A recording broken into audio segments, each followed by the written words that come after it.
can all remain standing for a moment of silent prayer and meditation.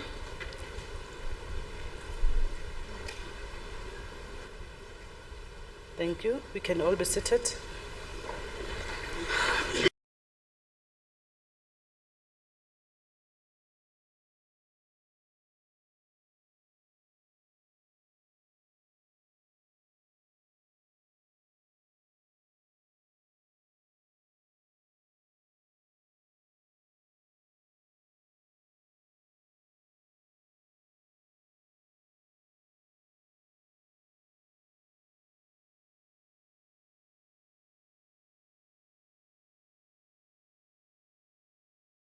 Legislature and the media, thank you very much for attending our meeting today. I would like to firstly welcome our new DG from the box. Okay.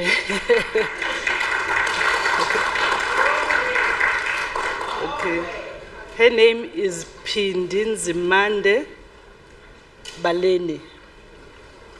Yeah, thank you very much. She was appointed by the Premier recently and introduced formally in the department or in the office of the Premier yesterday. Let me also acknowledge the apology received from Honorable Mashiko, who is off sick. We want to wish her a speedy recovery. I think that will be the only apology that we have. We have also received intentions from members that they want to raise statements in terms of Rule 85, subsection 1. Let me start with Honorable Kayana. Thank you, Honorable Speaker. I just want to put a statement of CDB in Golden Gardens where there is a situation, the councillor who is allocating the houses of the ANC, there's been a war between the councillor and the MKVA members. To such an extent, case was open, some were admitted to hospital because they are fighting along the issue of allocation in CDB. So I would like to invite the MEC to that issue to intervene because it's a very serious issue. Thank you very much. Honorable Mabala. Thank you, Madam Speaker. I would like to take this moment to congratulate our President, the Commander-in-Chief, Julius Malema. A very happy birthday. It's his birthday today. Happy birthday, Commander. We would... Cheers. Cheers. Cheers. Cheers. We would like to wish him... That one we don't know. Cheers. We would like to wish him a healthy and long life so that he can lead us to the economic freedom in our lifetime. Thank you very much. The ANC government continue to abuse power at all levels in all sectors of employment. You said employment in Gauteng. Mabala, you said a statement. Now we are making two statements. Can you sit down now? Thank you. You have made your statement. Can I allow Honorable Clark? It's an announcement. The first one was an announcement. You can't make two. Statements are mentioned during the announcement period. So you can sit down. Can you allow Honorable Clark?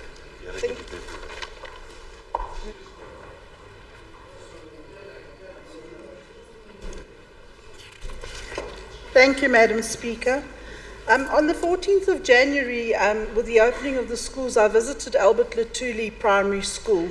On my way to the school, I noted that the road going to the school was completely undrivable, and the road on the side of the school was full of huge potholes that you couldn't really drive along that road as well. I also noted that all the surrounding vacant properties belonging to Ekurhuleni Metro Council was terribly overgrown and provided a very unsafe environment for the children accessing that school and coming home and going to the school on a daily basis. 3 weeks later, I attended a housing project handover in the same area where the Premier and the MEC and the Mayor of Ekurhuleni was present. And to my surprise, that The road that you could not drive on was graded and it was really a huge improvement. All the potholes had been filled and all the properties had been cut. So my point is, Mr. Premier, please visit Ekurhuleni on a regular basis, because that's the only time the Mayor of Ekurhuleni and his staff actually do something in terms of service delivery. Thank you.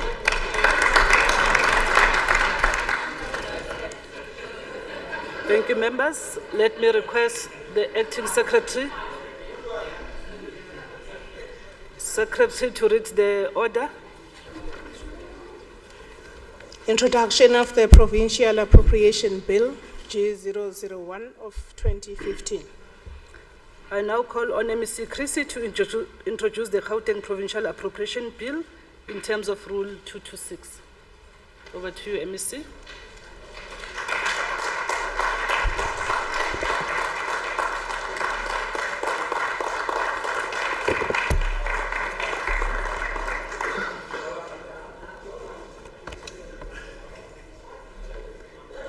Madam Speaker and Deputy Speaker, Premier David Makura, and fellow members of the Executive Council, the Chief Whip, Honourable Brian Hlongwa, leaders of political parties, executive mayors, members of the Provincial Legislature, MMCs of finance and councillors, distinguished guests, comrades and friends.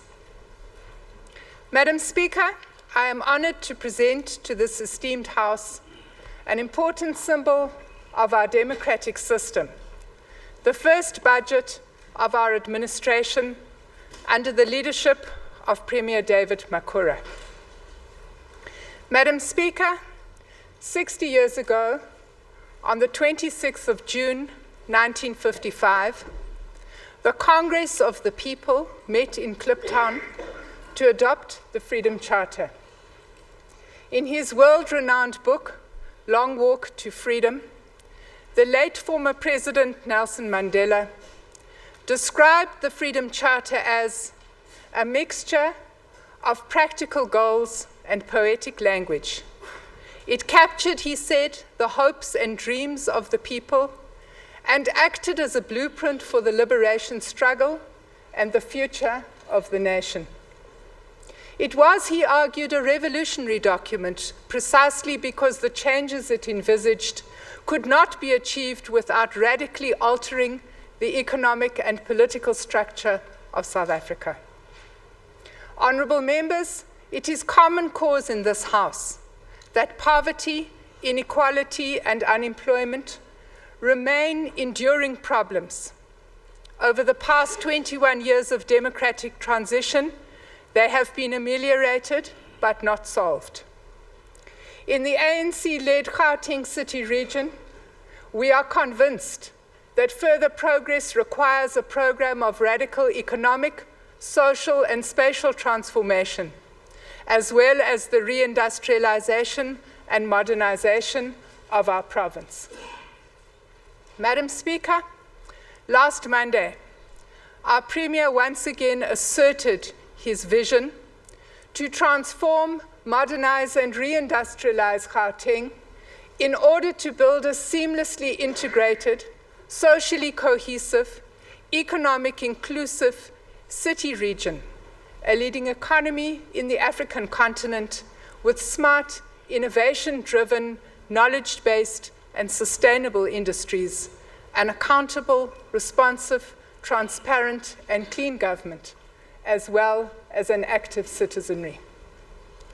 Our understanding is that through implementing this 10-pillar program, we will achieve the objectives of the National Development Plan by 2030.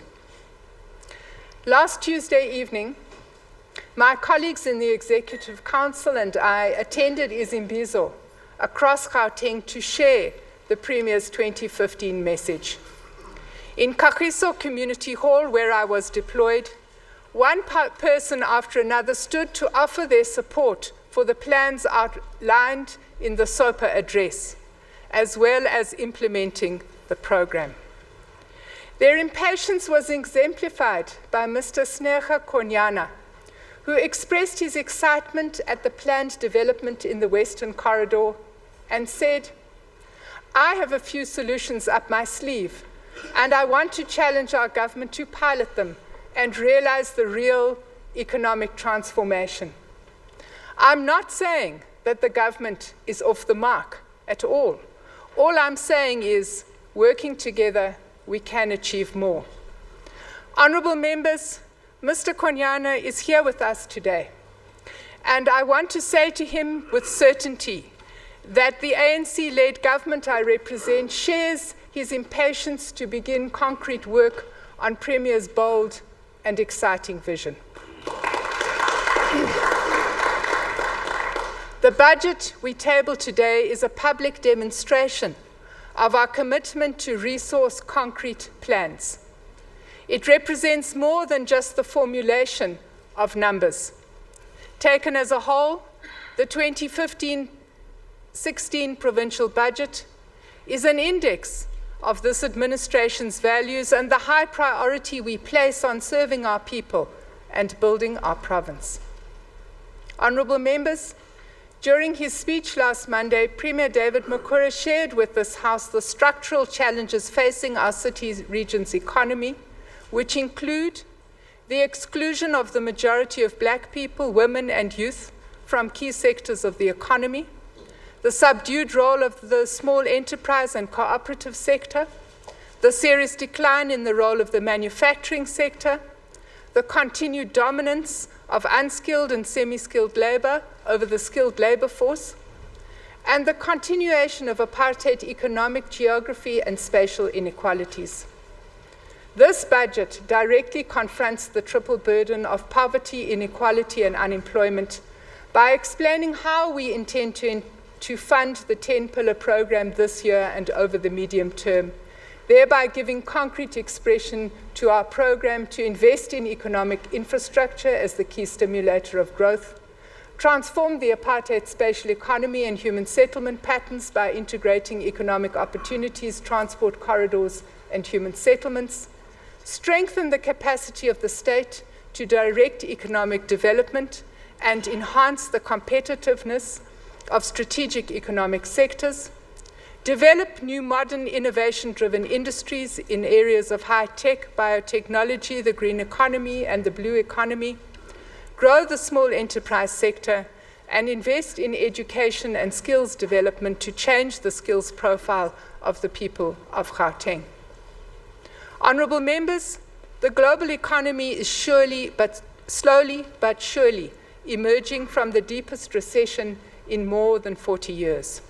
But recovery remains mixed and growth rates are stabilizing at levels lower than before the crisis. Global growth is expected to receive a boost from the lower oil price and provide short-term relief to consumers. However, there are still some offsetting effects, resulting in a downward revision in the global growth forecast. The oil price, in US dollar terms, has declined by about 55% since the third quarter of 2014, mainly due to supply factors. The impact is expected to be stronger in the oil importing countries, but less so in the oil exporting countries, many of which are in Africa, as low prices will affect fiscal revenues.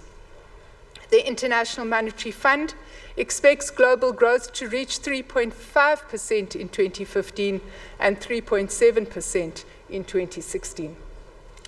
Global growth prospects, both in the advanced and emerging economies, have implications for the South African economy and sub-Saharan Africa as a whole. The Euro area and China remain the main trading partners for our region, and subdued growth in these regions will certainly affect demand in both South Africa and sub-Saharan Africa. The Minister of Finance has noted that we will benefit from the lower oil price, although major mining exports have been adversely affected by the global slowdown. However, deepening trade and investment links with sub-Saharan Africa will continue to offer the country favorable growth prospects. He indicated that exports to Africa grew by 19% in 2013 and 11% in 2014. Minister Nene also noted last week that electricity constraints hold back growth in manufacturing and mining and raise the costs of business and raise costs for business and households. Accordingly, he predicted that in 2015, the economy would grow at 2% before reaching 3% in 2017. Madam Speaker, between 2003 and 2014, Gauteng's economy consistently grew above the national average, reaching 1.7% last year. Premier Makura noted that the National Development Plan Vision 2030 sets an annual national growth target of 5%, meaning that Gauteng will need to grow at a higher rate to support the national economy. Currently, Gauteng's 1 trillion provincial economy contributes 34% to the country's GDP and accounts for almost 10% of Africa's GDP. According to Ernst & Young, since 2010, we have been the most popular foreign investment destination in Africa, resulting in gross domestic fixed investment rising from 118 billion in 2010 to 135 billion in 2013. Having said this, honourable members, we must be aware that we are in a world characterized by ever-increasing complexity, competition, and change. Accordingly, we cannot rest on our laurels or take for granted that we will forever remain the largest provincial economy in South Africa with a significant share of Africa's GDP. The Premier spoke at length last Monday on the need for us to confront both the broader structural problems in our economy and help ensure we improve our energy and water reliability and security. We must also recognize and build on our current strategic advantages we already have in Gauteng Province, including our world-class financial and business services sector that already accounts for 26% of our GDP and provides a home to the headquarters of globally competitive companies. Significant transport and freight infrastructure, which enables the province to meaningfully claim to be Africa's gateway. Strong cooperative governance with a renewed commitment to integrated planning, cutting developmental approval processes and other forms of red tape. Ever-improving education outcomes with around 60% of our workforce having post-school qualifications. We are also home to 3 world-class universities and a number of tertiary colleges. Our track record of steady improvement in socio-economic conditions and quality of life of our citizens, even in tough times, as evidenced by the fact that the Human Development Index in the province has risen from 0.67 in 2010 to 0.71 in 2013. The success of our social welfare system in reducing income inequality from 0.66 to 0.63. Madam Speaker, challenging economic times have reduced government's collection rate from our revenue sources. And this has had a negative effect on our fiscal space at a time when we are experiencing pressing demand for public services from an ever-increasing population. As shared in this House during the medium-term budget policy statement, the contribution from Gauteng to fiscal cuts, as announced by Minister Nene, is a reduction of 500 million from our equitable share in this financial year. Cheers.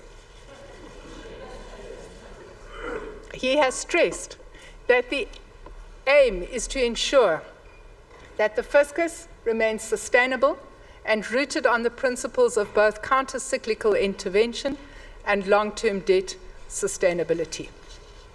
Honourable members, in the medium-term budget policy statement presented in November last year, I indicated that there were tough times ahead of us, especially as our needs have not changed a bit, and Gauteng's population is rising faster than the national average due to in-migration from other provinces. We therefore need to be prudent with our financial resources at our disposal. Once again, let me make it quite clear that while we are talking about improving discipline in government spending, we are absolutely not talking about austerity measures. Over the past 10 years, per capita spending on Gauteng's residents has increased from 1,960 in 2004 to 7,364 in 2015-16. It is our intention over the 2015 medium-term expenditure framework to expand access to basic services to all of our citizens. During the MTBPS, I said that there would be 4 aspects to our financing approach. Firstly, we will work hard to reduce spending on non-core goods and services and fight corruption. Secondly, we will look for ways to increase our own revenue and alternate funding sources.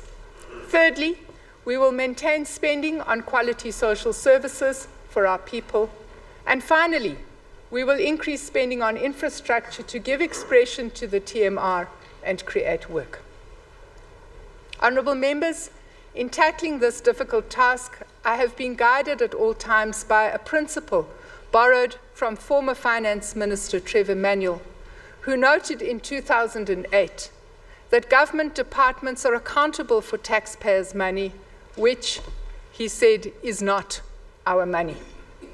This means that at all times we must actively strive for value for money by promoting the 3 E's of economy, efficiency, and effective provision of public services while ensuring quality and accessibility. Firstly, reprioritization remains crucial in directing resources to the radical transformation, modernization, and reindustrialization program of the Gauteng City region. To this extent, all departments have aligned their budgets, and to date, 7.3 billion has been redirected to the city region priorities. Our second tool in the fight for value for money is cost reductions in non-core areas.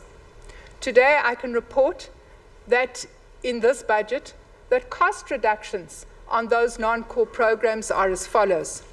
Venues and facilities have been cut, spending has been cut by 21%, travel and subsistence by 1.5%, communication by 7%, catering by 9%, advertising by 0.5%, and administration fees by 25%.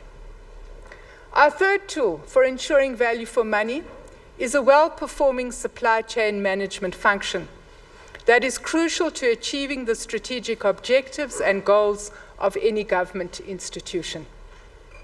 The open tender process was launched last year to improve transparency in GPG procurement processes, and the 2 pilot projects are currently used to test the process.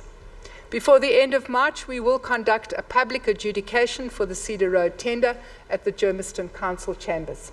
And it is my intention, honourable members, to invite everyone who is interested on this day.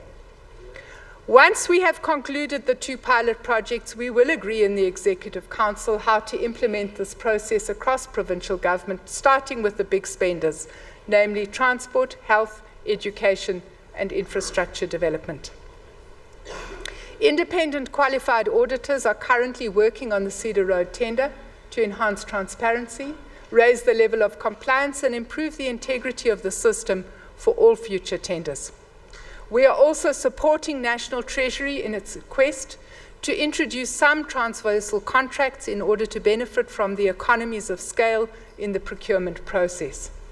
Mobile phone and travel agent services will be 2 such services we will introduce this year. Madam Speaker, this government remains intolerant towards corruption, and our anti-corruption hotline remains an important conduit for members of the public to report corruption in a safe and protected manner. In 2014, the Forensic Services Unit within the Gauteng Department of Finance received 37 requests for forensic investigations from GPG departments. Of these, 34 have been finalized, and reports issued to relevant accounting officers for implementation of recommendations. We share concerns, honourable members, that it takes too long to implement recommendations, and accordingly, we will be looking at ways our forensic services can work with the Integrity Unit in the Premier's office to speed up implementation once departments have received the recommendations. In 2015-16, we will be introducing a revenue generation strategy as part of our effort to augment the current revenue base. Some of the pillars that will form part of this strategy include incentive schemes, driving efficiency in the manner we collect our revenue, and exploring new sources. Over the 2015 MTAF, we expect own revenue to increase by an annual average of 10%. I'm happy to announce today we expect to exceed our 14-15 revenue target by 400 million, a welcome boost in these tough times. Honourable members, as Premier emphasised repeatedly last Monday, Gauteng will achieve its development objectives with the active support of private sector investment and partnerships. Our key vehicle for sourcing alternative funding for strategic infrastructure investment is the Gauteng Infrastructure Financing Agency, GIFA. GIFA has been hard at work in assisting the GCR to develop bankable proposals to take to the market. In the coming financial year, GIFA will be engaging the private sector and development funding agencies for investment in some of our game-changer projects. We've already issued out the request for proposals for the rooftop solar panels project, and the same will follow suit for the tri-generation project.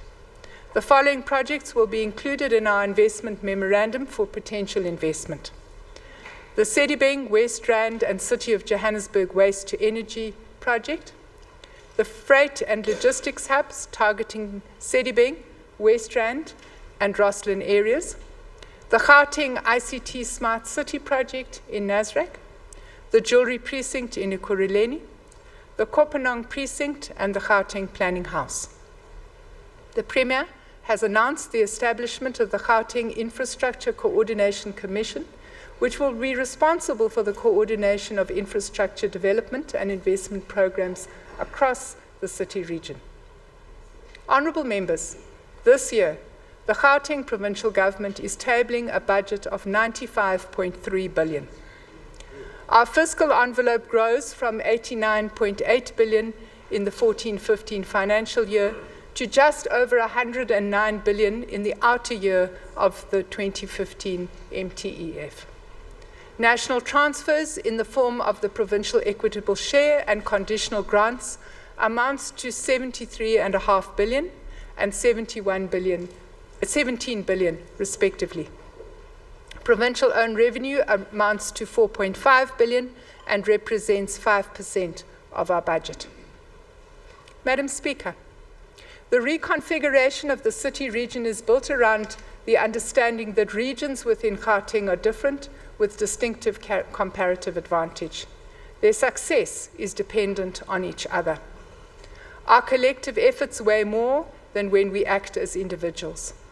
This year we will be working with COGTA and the Gauteng Planning Division to ensure we synergize government plans and budgets to achieve the greatest benefit from every rand we spend. Premier Makura took time last week, honourable members, to share with us the new type of economy that the Gauteng city region will be built on, which is characterized by 5 development corridors summarized as follows: the Central Corridor, with a focus on financial sector, ICT, pharmaceutical industries. The Eastern Development Corridor, with a focus on manufacturing, logistics, and transport industries. The Northern Development Corridor, anchored around our capital city, the automotive sector, and the knowledge-based economy. The Western Corridor, focusing on new blue and green economic initiatives, tourism, agro-processing, and logistics. The Southern Corridor, anchored around river tourism and agro-processing.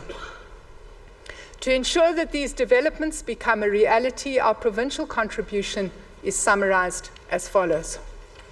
In this financial year, a total of 3.1 billion has been allocated for infrastructure funding in the Central Development Corridor.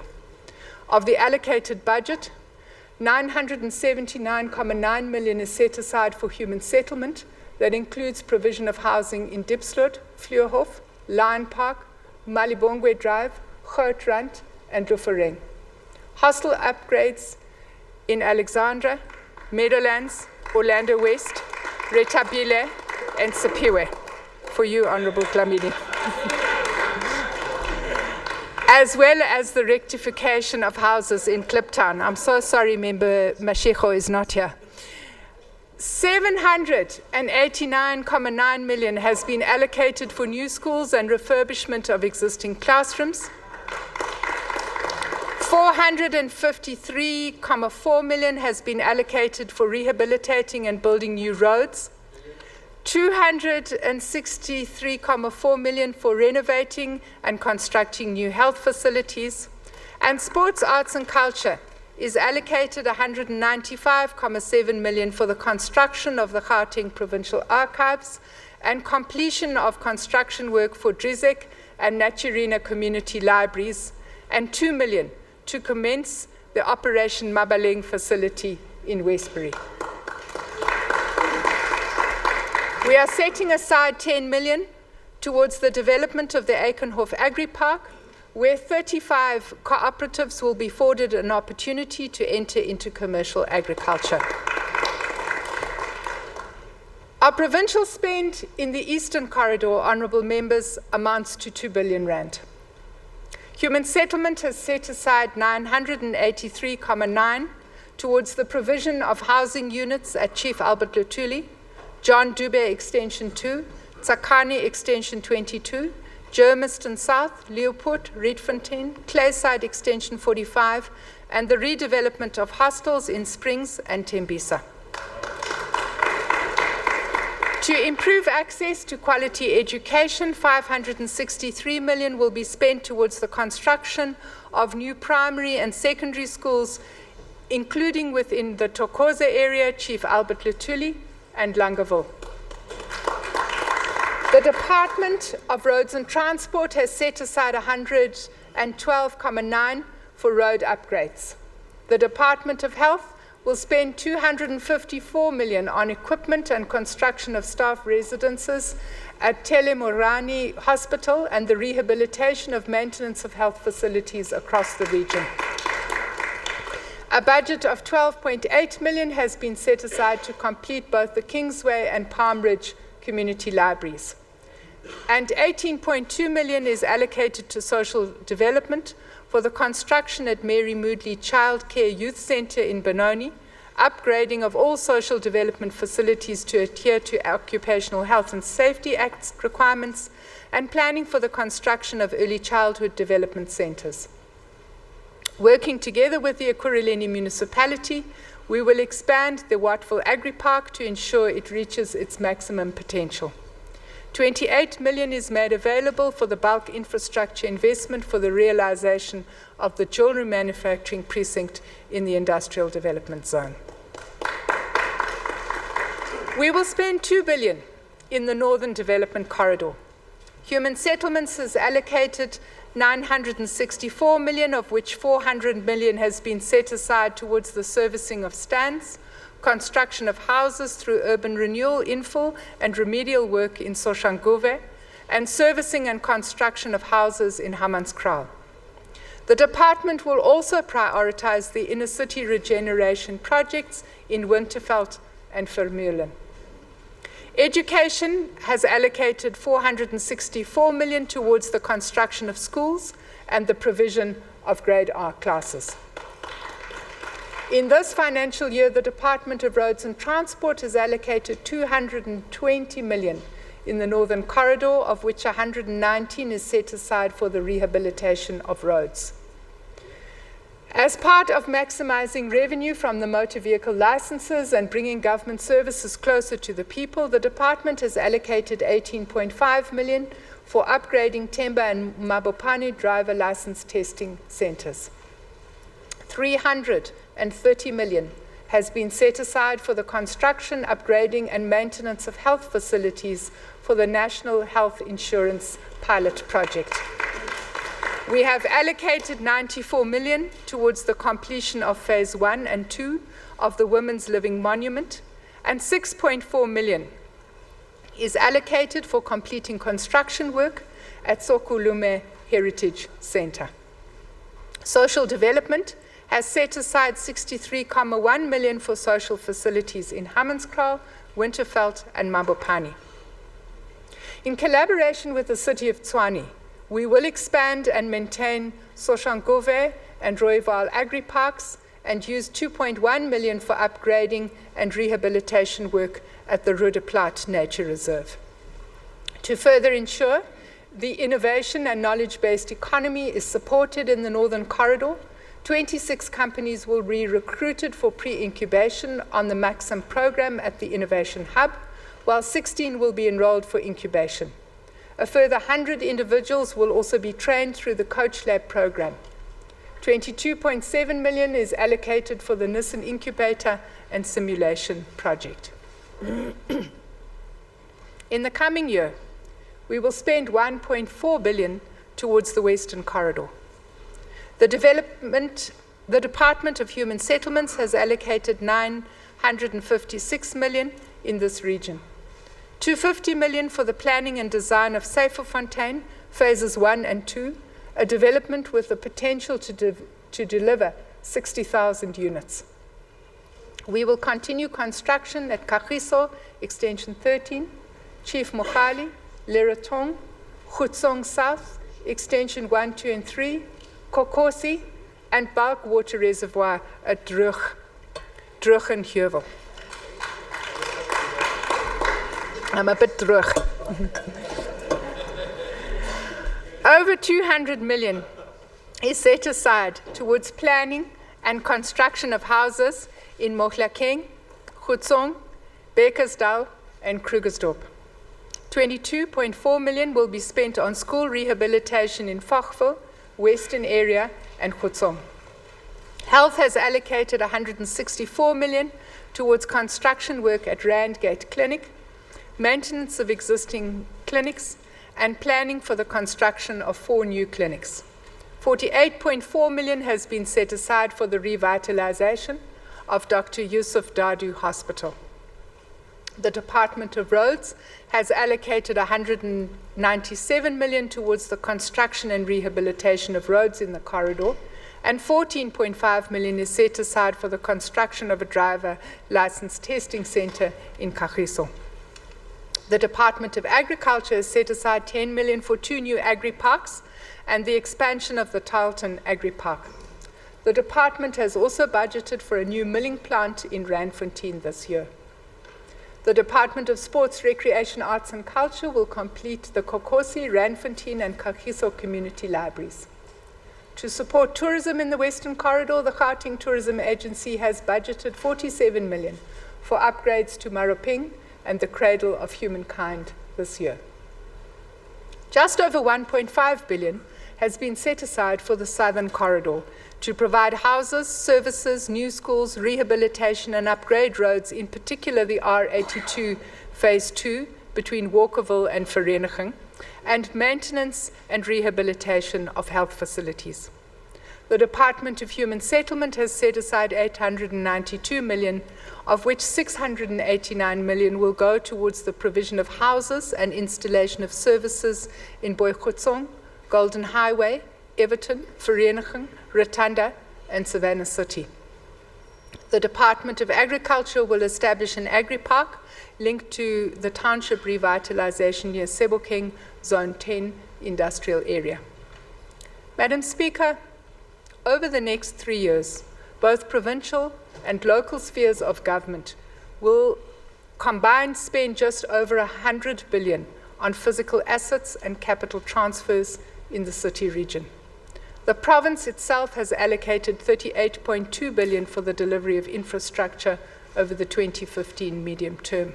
It is for this reason, honourable members, that we must all remain concerned to increase the pace of infrastructure spending. I'm happy, therefore, to announce today a new focus on infrastructure capacity. The Gauteng Provincial Treasury has just concluded the recruitment of engineers and quantity surveyors who will be working with departments on the infrastructure program.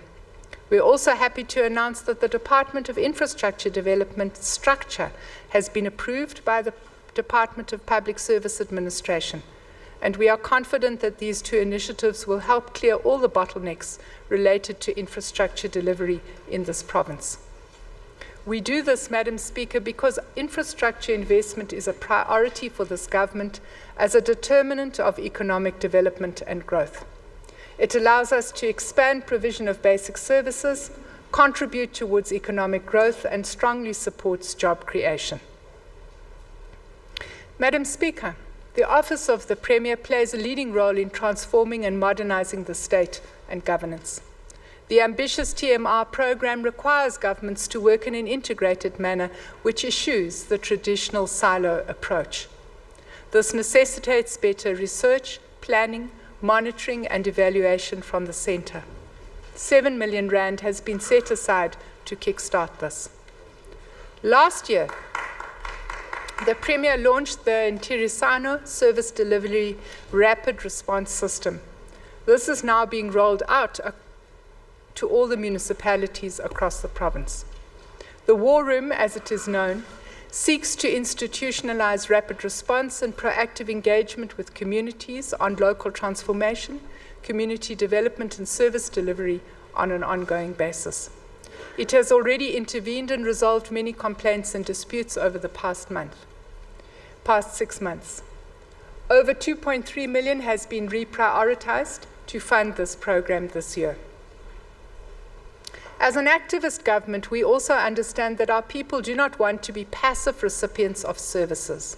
They also want to be active in implementing solutions. Accordingly, the Gauteng Legislature is increasing both the committee and public participation activities under the theme Re-engineered Public Participation Beyond Slogan. An additional 45 million is added to the baseline of the legislature, which increases the budget from 537 million last year to 673 million in the outer year of the medium term. This represents a 7.8% increase over the medium term. I thought you'll clap for that. Honourable members, in a smart province, there is no reason why residents should not in future access government services, including learning and health, online and transact with government by electronic means. It is for this reason that the Gauteng government is planning to connect all government buildings, hospitals, schools, clinics and Tusong centres and economic hubs to high-speed broadband over the next 5 years. The program will involve digitizing public services to improve the frontline experience of users and modernize the back-end systems and processes of government. Information communication technology is no longer ancillary to government work, and it is essential to enhance popular democracy, accelerate service delivery, and maintain the public's trust and confidence in government. Government has invested just over 1 billion for the full realization of the Gauteng broadband network over the next 4 years. Madam Speaker, government, as you know, is committed to ensuring that townships become livable and vibrant economic centres for residents. An additional amount of 137 million is added to the Department of Economic Development's baseline to kickstart this program. At present, the provincial government spends about 5% of its 10 billion procurement budget for goods and services on township enterprises. We are committed to increasing this spend to 30% over the next 4 years. To make this a reality, we are currently doing a detailed assessment of our goods and services procurement to find ways to grow our township enterprise spend. Over the next 3 months, we will be joining MEC Lebogang Maile in his quest to register township enterprises, both in terms of the broader regulatory environment and on the GPG supplier database. We are also looking at localizing procurement and supplier rotation for purchases below 500,000. In line with the initiatives announced by Minister Nene in his budget speech, the Gauteng province has already a centralized supplier database, which will make it easy to migrate to the national database. Gauteng is also ready to work closely with national government to ensure that interface with SARS, the Companies and Intellectual Property Commission, and the payroll system is a success. Honourable members, a long-standing complaint by small enterprise is late payment. In the coming financial year, we will roll out the procurement card to all departments and regional offices to ensure timely payments to micro-enterprises, township entrepreneurs, and cooperatives. The department, through the Gauteng Enterprise Propeller, will establish 5 enterprise hubs as catalysts for job creation, with emphasis on economically depressed areas of the province. It is envisaged that businesses based at the hubs will be provided with enterprise development support and incubation programs. As part of the banking tender process, which is still underway, all banks have been requested to provide a clear strategy on how they intend to support the development of township enterprises.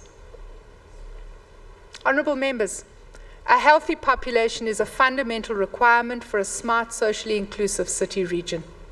We are all acutely aware that our health services have faced almost insurmountable challenges from what Minister Motsoaledi calls the quadruple burden of disease. Over the last 2 years, honourable members, a great deal of work has gone into ensuring that the Department of Health enhances service delivery to our people.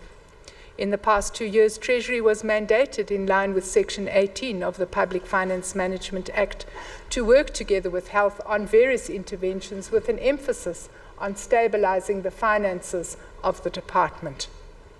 Significant progress has been made to this effect, with a reduction in prior year accruals to approximately 15%. The Department of Health has committed that in the next financial year, all prior year accruals will be eliminated and will continue to prioritize improvement in the payment of service providers on time. Concerted effort is being undertaken by the Department of Health in collaboration with Provincial Treasury to address all recommendations from the 2013-14 audit opinion.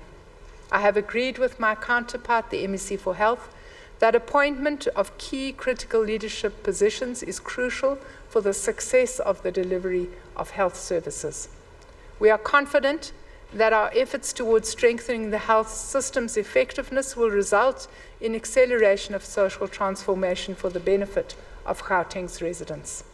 Accordingly, honourable members, we have increased the health budget by 496 million for, amongst other things, medical supplies and medicine. In total, the department has an allocation of 34 billion this year, which grows to 39 billion in the outer years of the MTEF. The Department of Health will prioritise the strengthening of primary health care, the prevention and reduction of the burden of disease, transforming the health economy through localised production and procurement of goods and services, and modernising of the public service with a focus on the development and implementation of an e-health programme. The expansion and re-engineering of primary health care through the three streams is allocated a total budget of 1.2 billion and 3.8 billion over the medium term to enhance community transformation using the community-based model. The HIV and AIDS program has a budget of 10 billion over the MTEF. The program is aimed at, amongst others, expanding the antiretroviral treatment program, providing male circumcision, and reducing mother-to-child transmission of HIV to increase life expectancy. Over the medium term, we have set aside 34 million towards the emergency services fleet recapitalisation to ensure that emergency medical services are provided in an effective and efficient manner. Honourable members, high in-migration and rapid urbanisation in the city region leads to high unemployment, poverty, household food insecurity, family breakdown, and substance abuse. This means that many of our most vulnerable citizens are totally dependent on the state for support and daily survival. Over the past 20 years, we have made steady progress in raising the proportion of spending on social services. The budget jumped from 2.1 billion in 2011-12 to 4 billion in 15-16. The department contributes to social transformation through programs such as reforming the welfare sector, integrated community-based care, emergency needs identified in communities affected by disasters, alternative care and support to vulnerable children, early childhood development, and partial care services. This year, the department will strengthen substance abuse interventions across the province and expand mobile ECD facilities to cover previously disadvantaged areas. Madam Speaker, as part of in-house capacity building to address challenges around the backlog on foster care and other related matters, the department will continue to absorb additional social work graduates over the medium term. They have allocated 773 million to fund this program. Honourable members, investment in quality education is key to accelerating and achieving social transformation. Over the last 10 years, we have improved the matric pass rate from 73.9% to 84.7% in 2014. Gauteng Province has, over the years, seen learner enrolment grow significantly, increasing by 57% from 1.3 million learners in 1995 to 2.1 million learners in 2014. This translates into an increase of 780,000 learners in the schooling system. The department has also managed to improve flow-through rates, with nearly 75% of school-going children reaching matric level. The province has witnessed a 27% increase in the number of learners reaching grade 12 since 1994. The Department of Education continues to receive the largest share of the provincial budget and is allocated 36 billion this year, which grows to 39.8 billion in the outer year of the medium term. Honourable members, the case study of the National School Nutrition Programme in South Africa 2013 found that school nutrition contributed positively to increasing school attendance, concentration levels, and social and physical participation of learners in school-related activities. Learner absenteeism has dropped amongst participating schools.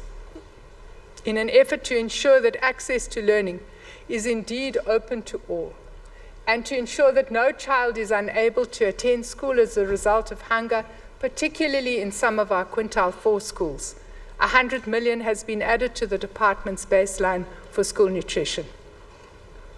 Modernization of classroom practice is critical to achieve quality education. The department is focusing on bringing education into the 21st century by ensuring all teachers and learners have progressive access to broadband and smart learning and teaching tools. 6 schools were connected to the broadband network in December, with a further 80 being connected by March this year, and in the new financial year, we will connect a further 150 schools.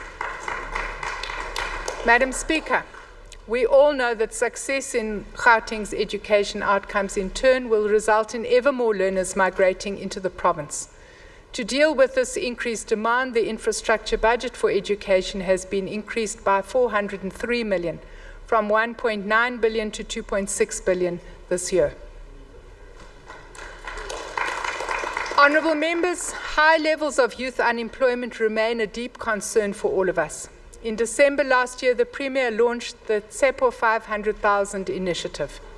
This program aims to reduce high levels of unemployment and poverty through skills development, transition and placement mechanisms for new graduates, direct employment, and youth entrepreneurship development. In this financial year, the province has set aside 55 million to kickstart this program. Mindful of the difficulties that many young people find in breaking into the job market, the Department of Economic Development has set aside 20 million to facilitate youth placement in formal work settings. Honourable members, a safe environment is essential for the social and economic development of the city region. To strengthen civilian oversight over the SAPS, the Department of Community Safety has allocated an amount of 189.6 million in 2015-16. These resources will be used for visiting police stations, auditing dockets, and facilitating the improvement of police conduct in order to ensure that police are more accountable in their crime-fighting role. The department will continue to strengthen its efforts with regard to traffic law enforcement, with 201 million allocated in 15-16 and 601 million over the MTF to radically reduce road fatalities through improving police visibility and conducting road safety campaigns. Honourable members, as we all know, the Gauteng Provincial Government is part of the current consultation process led by Deputy President Mr. Cyril Ramaphosa to find a better dispensation of e-tolls for the people of Gauteng, especially the middle and lower income groups. Our Premier shared with us last week his confidence that the new dispensation should provide major financial relief to motorists while simplifying the payment system to make it easier for road users to pay. We note that the advisory panel recommended a hybrid funding model that affirms the user pay principle and suggests contributions by national and provincial government to ease the financial burden on motorists. Once the intergovernmental team has completed its work, we will include a provincial contribution towards meeting the costs in the provincial adjustment appropriation later this year. Madam Speaker, as I conclude, I would like to pause and ponder on what Amartya Sen said. What a person has the actual capability to achieve is influenced by economic opportunities, political liberties, social facilities, and the enabling conditions of good health, basic education, and the encouragement and cultivation of initiatives. Today, we can say without fear of contradiction that our budget will provide our people with these precious opportunities. Madam Speaker, allow me to express my profound appreciation to Premier David Makhura for his leadership, support, and the manner in which he challenges all of us to look beyond the here and now and be bold in ensuring that our democracy delivers the freedoms we have fought for. My colleagues and comrades in the Executive Council, who together with their accounting officers have faced the tough task of developing the budget and concrete plans to implement the TMR. The Premier's Budget Committee for its commitment and support during the preparation of this budget. The Finance Committee under the leadership of Comrade Sakiwe Khumalo for its consistent insight and oversight on all budget matters. Mrs. Nomfundo Chabalala and the entire Treasury team for their sterling work in ensuring that today we are able to table the budget. They're over there, colleagues. I think you must give them a round of applause.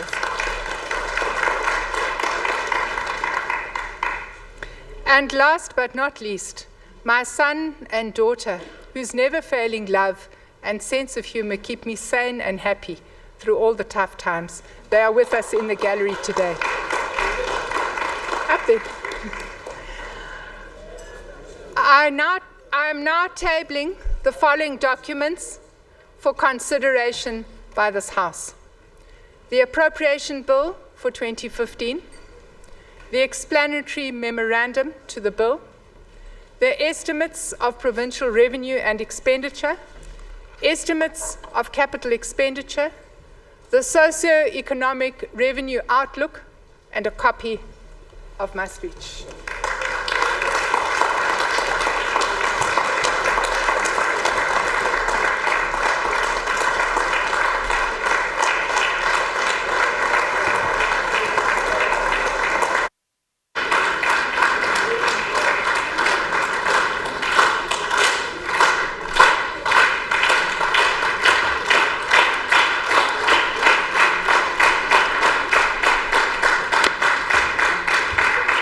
Thank you very much, honorable members, and thank you, MEC.